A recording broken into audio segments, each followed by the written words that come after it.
Padre Fábio, eu não gostaria de ser identificada.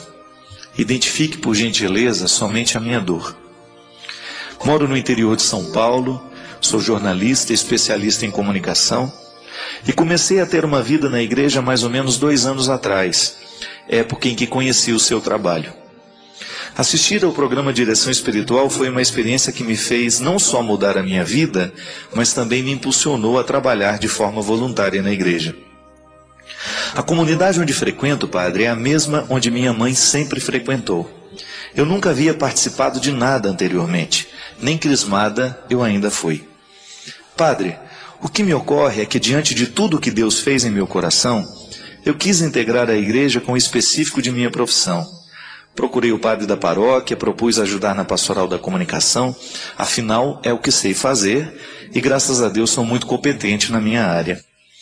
Tudo começou muito bem. Fui bem acolhida pelo padre, por alguns membros da comunidade e em pouco mais de 6 meses estávamos a todo vapor com o novo trabalho. Consegui pessoas de minha área que também não participavam e que se juntaram a nós. Juntos criamos, com a comunidade, um jornal paroquial, incrementamos o sistema de som da igreja e até sistema audiovisual instalamos dentro da igreja. Nossas iniciativas não pararam por aí. Diante das novidades, um grupo se entusiasmou a criar um grupo de teatro e na missa da juventude havia sempre um algo a mais preparado por eles. Durante 1 ano e 2 meses não pensei em outra coisa. Estava muito feliz com tudo o que estava acontecendo. Poder levar minha competência para o serviço de Deus estava me realizando profundamente. Tudo estava indo muito bem, até o dia em que o padre me chamou e disse que eu deveria deixar a pastoral. Disse que havia recebido muitas reclamações porque eu havia provocado muitos ciúmes em pessoas que estavam há mais tempo com ele na igreja. Padre, eu não podia acreditar no que eu ouvia. Pedi a ele que me explicasse um pouco mais o que ele me falava, e foi então que ele me apresentou uma infinidade de e-mails anônimos que diziam coisas terríveis sobre mim. Acusações, mentiras, absurdos sobre minha conduta.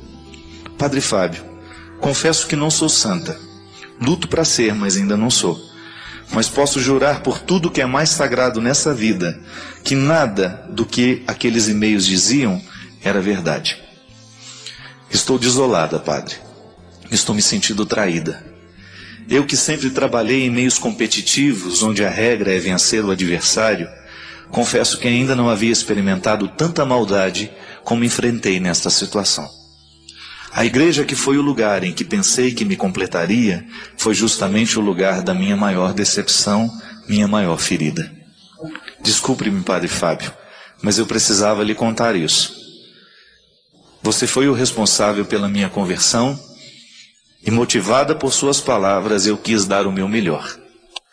Não se preocupe, eu não desisti de Jesus, mas da igreja eu estou me retirando.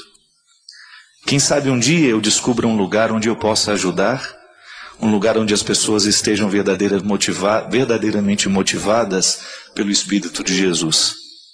Continuo por aqui, ouvindo o que o Senhor tem a me dizer. Sua diferença me encanta. Tenho medo que o Senhor também não sobreviva na igreja. Cuidado, há alguns cristãos que são mais perigosos que muitos ateus. Experimentei isso na minha carne. E não quero que o Senhor experimente também.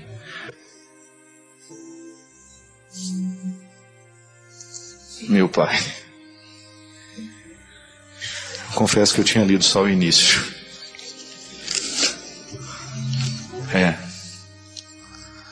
Eu não posso dizer o nome, né? Eu vou responder depois o e-mail. Agora eu fiquei assim, confesso que eu fiquei abalado. Desculpa, gente, eu não... Agora, por outro lado, é bom que a gente também, né, seja surpreendido por umas coisas assim. Essa expressão dela é muito dura, né? Há cristãos que são piores, mais perigosos do que muitos ateus. Minha gente, uma das coisas mais difíceis que eu encaro dentro do contexto religioso é quando a gente faz da religião um escudo para a gente se proteger e também um escudo para a gente agredir. Essa menina foi vítima de fofoca, né? Não tem outro nome, né? Essa menina foi vítima de inveja. Essa menina foi vítima de pessoas que articularam contra ela porque não suportaram que uma outra pessoa pudesse estar fazendo algum trabalho bom ali dentro. Que alguma pessoa pudesse, de repente, realizar uma obra. Isso não é novidade, né? A gente sabe que isso acontece o tempo todo. E é lamentável que isso aconteça e que, de repente, a gente se acostume com isso. A gente não pode continuar acostumando com isso. Eu confesso que, como padre, às vezes eu vi, sobretudo no meu tempo de estudante, que foi uma época em que eu tive oportunidade de estar muito nos meios pastorais, hoje nem tanto, porque minha missão ficou muito diferente. Mas como nós esbarramos nesse espírito mesquinho, né? Como nós esbarramos em pessoas que se dizem de Deus, mas que são capazes de algumas coisas, de algumas atitudes que definitivamente não são cristãs. Engraçado, ela falou ali, ela me fez pensar muito, porque você sabe, quanto maior é a vida pública de um homem, maior é o número de pessoas que amam, maior é o número de pessoas que odeiam. Engraçado, por exemplo, eu sou padre, eu tenho aí uns 6 anos que eu estou mais na mídia, que eu apareço mais, então eu multipliquei o número de pessoas que me amam e eu multipliquei também o número de pessoas que me detestam. Mas engraçado, essa menina me fez pensar numa coisa que eu nunca tinha identificado isso. Os e-mails mais grosseiros, os e-mails que às vezes atentam contra o meu sacerdócio. Às vezes, gente, eu recebo e-mails de pessoas que colocam em questão o meu sacerdócio. Imagina isso. Eu sou ordenado pela igreja, pela mesma igreja que ele professa, né? Na mesma igreja em que ele professa a religião dele. Às vezes os e-mails atentam contra a minha integridade, atentam contra a minha pessoa, atentam contra a minha obra. E todas elas em nome de Deus. Eu nunca recebi uma afronta de um ateu, é verdade. Nunca recebi. Todos os discursos grosseiros que chegaram até mim através de e-mails anônimos ou e-mails assinados são pessoas que se colocam no muro e que se sentem melhores do que a gente. Em nome de Deus é por isso que se mata. E é por isso que o problema religioso no mundo hoje, o problema das guerras, é um problema religioso. Por isso que hoje o grande problema do mundo, ele passa pela compreensão que nós temos de Deus. Veja bem você que o Oriente vive disso. E o Oriente acaba sendo um perigo para o resto do mundo por causa da forma como eles compreendem o sagrado. Agora eu fico pensando, será que a minha inveja, o sentimento mais mesquinho que nós podemos ter na vida é inveja? Não há nada mais destruidor, minha gente, dentro da gente do que quando você inveja o outro. Quando você quer ser o outro. Quem inveja é isso. Você não suporta o sucesso do outro. Você não suporta a capacidade do outro. Aí você faz de tudo para destruir o outro, porque você tem essa ilusão que destruindo o outro, você resolve a sua inferioridade. Só que isso resolve até o momento que você encontra um outro que é melhor que você. Resolve até o momento em que você descobre que tem uma outra pessoa que tem uma competência melhor do que a sua. Aí você vai para destruir o outro também. Está vendo como a inveja é diabólica? Nós que trabalhamos na igreja, por exemplo, quando eu vejo um padre competente, qual que é o primeiro sentimento que me vem? A gente precisa ser honesto.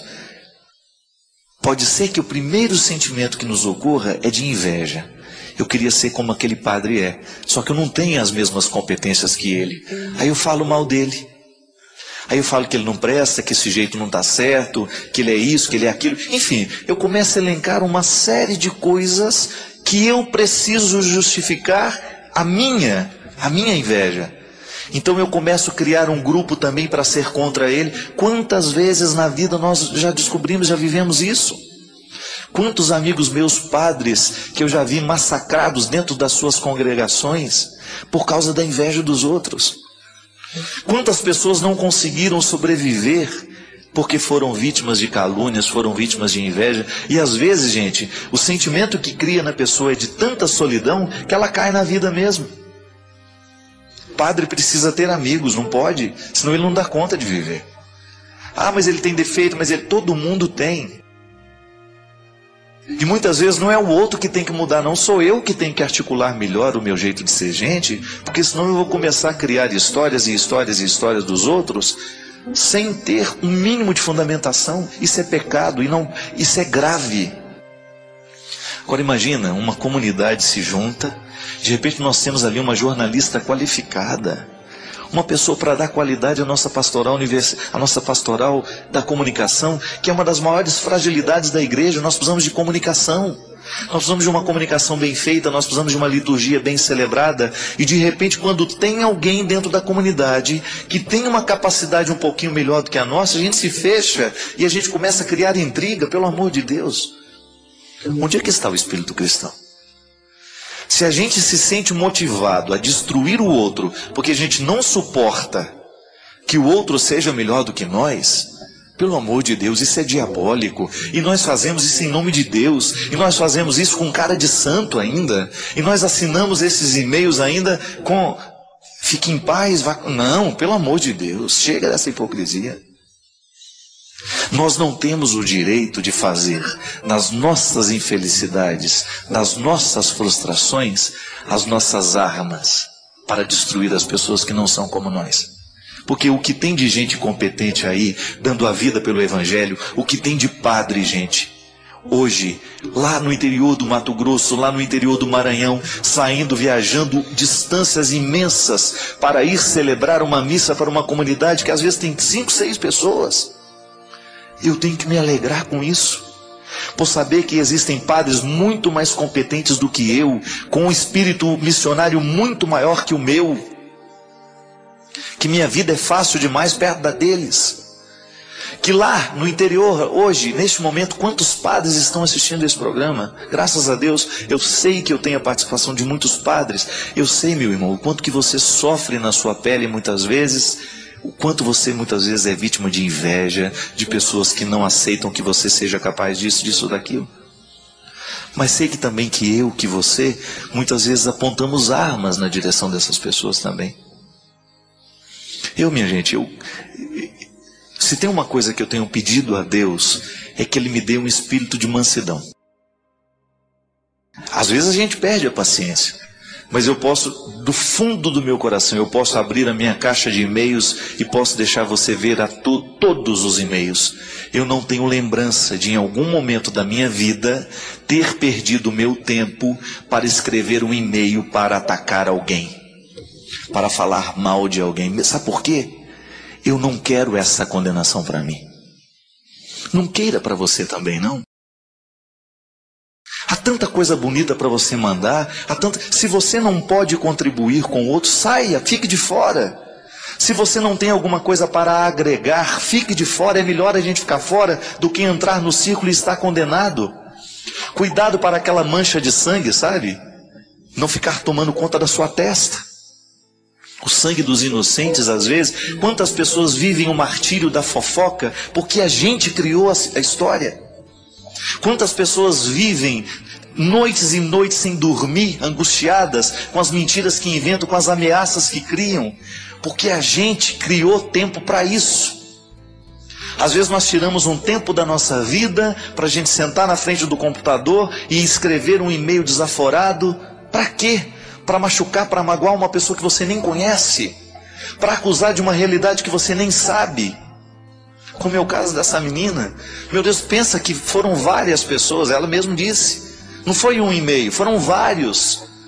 De repente é um espírito de porco que tem ali dentro, que vai minando os outros e vai motivando. Vamos jogar essa pessoa fora daqui. Pelo amor de Deus, minha gente. Isso não é cristão. Se eu tenho alguma coisa a discordar de alguém, que eu saiba discutir o que eu discordo, mas as ideias das pessoas. É interessante isso, né? Há um escritor que fala que as pessoas inteligentes, elas discutem ideias. As pessoas ignorantes discutem as pessoas. Quantas vezes nós perdemos o nosso tempo falando das pessoas? Eu tenho todo o direito de não concordar com o conteúdo de muito pregador, mas eu não tenho o direito de colocar a índole daquele pregador no discurso, não tenho. Falar o que eu não sei? Eu posso até dizer, olha, aquela pregação é frágil, aquela pessoa precisa estudar um pouco mais, aquela pessoa precisa trabalhar um pouquinho mais na qualidade do conteúdo da evangelização dela. Isso eu tenho o direito de falar para ela, falar para as pessoas interessadas, para que aquilo possa chegar. Agora, eu não tenho o direito de ficar falando dela sem conhecê-la. É tão injusto isso, dizer que uma pessoa não presta. Eu nem sei. Eu não choro com ela, eu não rio com ela, eu não passo os meus dias do lado dela. Que direito eu tenho de chegar e de dizer alguma coisa? Não, pelo amor de Deus, nós precisamos mudar isso dentro de nós. Porque muita gente vai deixar a igreja mesmo. Muita gente vai morrer antes da hora. Muita gente vai adoecer por causa de nós. Toda vez que nós optamos pela palavra maldita, toda vez que nós optamos pelo e-mail descompromissado com a verdade, a gente causa isso. A gente causa esse estrago. Eu não creio que isso seja o que Deus quer de nós. Outro dia o Dom Carmo falou, meu bispo, ele disse uma coisa bonita lá na nossa transmissão da Canção Nova em Taubaté. Ele perguntou assim: todos os dias nós temos que perguntar para Deus: o que o Senhor ganha comigo? Bonito isso, né? O que Deus está ganhando com você? O que Deus está ganhando comigo? O que Deus está ganhando com você? E se tem uma coisa que precisa ficar diferente dentro de nós, é a nossa tolerância com as pessoas. A nossa capacidade de lidar com as diferenças, sem a gente precisar julgar as pessoas fora. Ninguém merece ser julgado fora. Ninguém merece ser caluniado. Ninguém merece ser alvo da nossa inveja. Você que é invejoso e que tem essa tendência de destruir os outros, pense nisso. Para quê? O que você ganha com isso? Satisfação de saber que o outro está destruído? Isso não melhora em nada o que você é. Ao invés de querer destruir o outro, queira construir a você mesmo. Sim, Padre Fábio, boa noite. Eu não sei o que fazer. Me vejo numa vida sem saída. Passo o dia trancado no meu quarto chorando, não consigo me aproximar das pessoas. Tenho muita dificuldade de me expressar sobretudo os meus sentimentos. Eu tenho uma grande dificuldade de pedir perdão, de perdoar, e vivo com o coração cheio de mágoas. Já tentei mudar, já tentei ser diferente, mas em todas as vezes eu falhei. A cada dia eu me vejo mais sem saída. É muito precioso o esclarecimento pessoal, porque é ele que nos ajuda a projetar uma vida melhor, ou então retroceder para consertar alguma coisa que não ficou bem.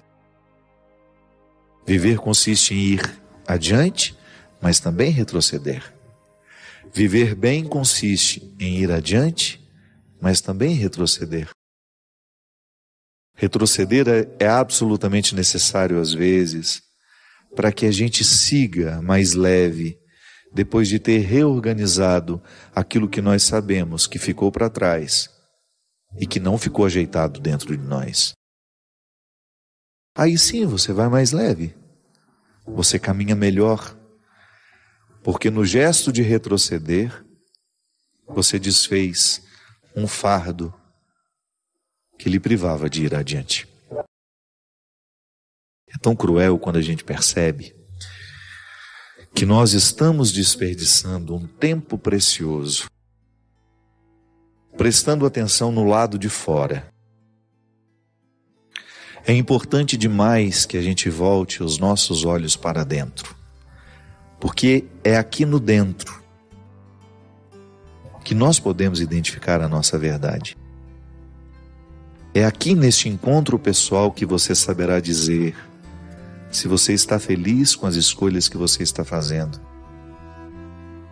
É aí, andando os caminhos de dentro, essas estradas sinuosas que podem lhe levar ao cerne de sua verdade. É andando estes caminhos tortuosos que você vai encontrar as respostas que você tanto necessita para bem viver. O autoconhecimento é necessário demais até para a gente ter condições de vencer os nossos desafios. Não se acostume com o seu jeito triste de ser. Problematize isso, pergunte-se por quê. O porquê dessa tristeza? O porquê não querer sair do quarto? Peça ajuda. Às vezes nós estamos vivendo desordens químicas que são frutos justamente da nossa má alimentação, dos nossos hábitos ruins. Procure ajuda terapêutica, procure um médico. Sim, a tristeza pode ser química, nós sabemos disso. Essa experiência de autoconhecer-se, ela é fundamental, porque é a partir dela que você tem condições de avaliar o que você vive, o que você escolhe, o que você ama, o que você despreza. E é a partir desta experiência, deste olhar dentro, que você vai tendo condições de estabelecer metas. Deus age assim em nós, minha gente, num constante jogar para dentro, para que você tenha condições de ficar a sós consigo. E estando a sós consigo, está também a sós com Ele. E quando você fica a sós com o Senhor, tudo se esclarece. Nós vivemos, minha gente, de maneira muito errada. E nós vamos nos acostumando com esse jeito errado de viver. A gente, em um determinado momento da vida, para de prestar atenção naquilo que de fato importa em nós.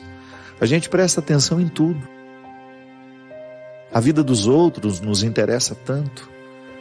A gente passa horas e horas vendo séries, na televisão, no computador.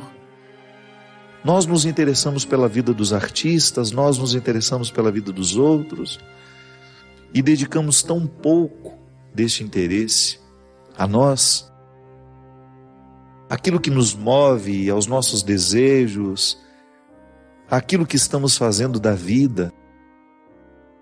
João Paulo II dizia que nós devíamos entrar em águas mais profundas. Ele se referia à evangelização.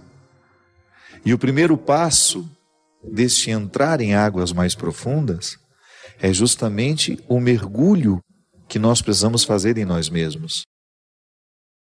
Ou você acha que o convite à evangelização é para você sair e ir falar aos outros?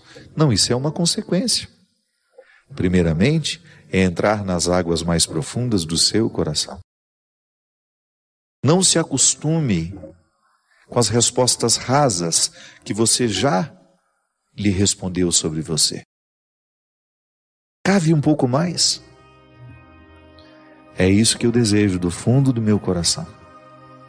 Que estejamos sempre atentos às oportunidades que a vida nos dá, de sermos julgados para dentro e assim chegarmos ao conhecimento da verdade. As suas dificuldades passam certamente pela sua incapacidade de lidar com você. Não é normal a gente querer ficar trancado num quarto o dia inteiro. Não é normal a gente se sentir tão frustrada com a vida que a gente está vivendo. Problematize o porquê você fica trancada dentro do seu quarto. Enfrente-se. Não fique com essa resposta fácil, dizer hoje eu não quero sair, eu estou mal. Por que está mal? Por que não quer sair? Faça perguntas que de fato lhe façam chegar ao cerne da sua verdade. Conhecereis a verdade e a verdade vos libertará. Jesus nos convida a viver constantemente a investigação que nos faz chegar ao conhecimento da verdade. Quem não se conhece, certamente não terá facilidade de lidar consigo. Ir adiante é a meta de todos nós. Eu quero ir adiante. Eu quero alcançar este Padre Fábio que eu posso ser, que eu ainda não desfruto, às vezes por preguiça, por acomodar, por estar acomodado. Eu quero alcançar este Padre Fábio que Deus me convida a ser. E eu só posso alcançá-lo à medida em que eu ando por dentro, em que eu vou criando dentro de mim essa disposição interior de alargar os caminhos e a consciência e fazer comigo, proporcionar-me o mesmo que os discípulos de Emaús puderam viver, estando a sós com o Senhor, partilhando o pão. Minha gente, essa história, eu fiquei tão tocado com uma história que eu ouvi hoje, através de uma assistente social que estava fazendo um atendimento lá no Hospital Regional de Taubaté, e a história chegou até mim. Uma moça chamada Marcilei, lá do estado do Paraná, casualmente me assistiu no programa do Didi, programa do Renato Aragão, no Dia dos Pais, eu cantando a música dos pais, e me parece que eu disse alguma coisa lá, alguma coisa que falasse assim, olha, faça uma ligação para o seu pai, né? Nunca é tarde para a gente se reconciliar com o pai da gente, você que de repente, não me recordo muito bem como foi a história. O que eu sei é que a Marcilei tinha 7 anos que ela não falava com o pai. Ela saiu de casa, fugiu de casa lá do Paraná, veio para São Paulo e nunca mais deu notícia à família. E a assistente disse que ela ficou muito tocada quando me ouviu falar dessa história. E o que ela fez? Imediatamente ela resolveu ligar para o senhor Alonso, que é o pai dela. E disse que chorou muito no telefone, reconciliou-se com ele, tudo isso depois no Dia dos Pais. E aí eles marcaram um momento para se reencontrarem, que estavam todos muito saudosos, né, muito desejo de encontrar, e ela estava muito feliz por se reconciliar com o pai, e o pai ainda mais feliz do outro lado, por ter reencontrado a filha e ter vivido aquele momento de reencontro através do telefone. E aí marcaram, ela ficou de ir para o Paraná para encontrar-se com o pai, só que não deu tempo. No dia 3 de setembro, ela morreu de acidente. E o pai veio para Taubaté, onde a filha estava na UTI, onde ela havia sofrido o acidente, e teve a oportunidade, mesmo com ela inconsciente, de encontrar-se com a filha antes de morrer. E aí ele contou a história, contou tudo o que tinha acontecido, e falou assim, eu gostaria muito que o Padre Fábio soubesse que naquele dia, naquele momento, ele me trouxe a minha filha de volta. E eu fiquei muito feliz, sabe, minha gente, com essa história, porque me senti muito responsabilizado. Uma responsabilidade que eu interpreto como necessária de ser partilhada. Eu fico pensando que, no quanto é nobre a gente poder entrar na vida de uma pessoa pela porta da frente, né? Porque às vezes a gente pode entrar e fazer mal. Às vezes a gente entra na vida do outro, a gente estraga. Mas às vezes Deus nos dá a oportunidade de entrar e de fazer bem. Você ter a oportunidade de consertar um coração antes dele ir embora. Você ter a oportunidade de oferecer a uma família a possibilidade do perdão, do amor, da misericórdia. Coisas tão importantes e tão simples na vida humana. Porque imediatamente eu me recordo da palavra de Jesus. De uma palavra que encontrava o coração das pessoas e despertava aquelas pessoas para retirarem do coração o que não prestava, para jogar fora aquilo que estava de excessivo e de reassumirem um compromisso com a vida. Por isso vale viver, minha gente. Por isso vale a gente fazer o pacto com a vida, com as coisas boas. Pensar que pela vida você tem a mesma oportunidade que eu. Pensar que você tem a oportunidade de ser um elo, de ser um laço, de restabelecer as pontas, de ser essencialmente religioso na vida daquele que passa por você. Eu nunca vou poder encontrar-me com a Marcilei. Mas quem sabe a vida me deu a oportunidade de encontrar a outra parte do laço que ainda está viva. Senhor Alonso, para quem eu quero mandar um abraço, para quem eu quero muito respeitosamente dedicar a minha oração, o meu carinho, o meu respeito. E fazer dessa história, deste testemunho que chegou até a mim, uma oportunidade para dividir com você aquilo que eu acredito, aquilo que para mim é um referencial de verdade, que eu não gosto de perder de vista. A nossa palavra pode fazer bem àqueles que nós encontramos. O nosso gesto de carinho, a nossa palavra amorosa pode transformar o mundo. Pensar que hoje você pode ter negligenciado oportunidades de passar bem pela vida das pessoas. Mas não fique culpado. Se você negligenciou hoje, renove com a vida o compromisso de passar bem amanhã, ou de passar ainda hoje nesse tempo que lhe resta. De você não desperdiçar esta oportunidade de cuidar do mundo, de cuidar da vida, de fazer um gesto de amor, de pronunciar uma palavra que possa fazer bem ao coração daquele que passar por você. Fico muito feliz por ter tido a oportunidade de passar ainda, que num momento derradeiro, na vida e no coração dessa moça que eu não tive a oportunidade de conhecer, mas que eu levo comigo um ensinamento para que eu nunca me desprenda dessa responsabilidade que Deus me entregou, de ser Jesus de novo na vida das pessoas. Muito obrigado pelo carinho, muito obrigado pela atenção, e eu desejo que você continue na mística que lhe incorpora na vida de Jesus, e que você nunca perca de vista esta responsabilidade e esta oportunidade de ser Ele na sua voz, nos seus gestos, e de oportunizá-lo de acontecer no mundo através de você.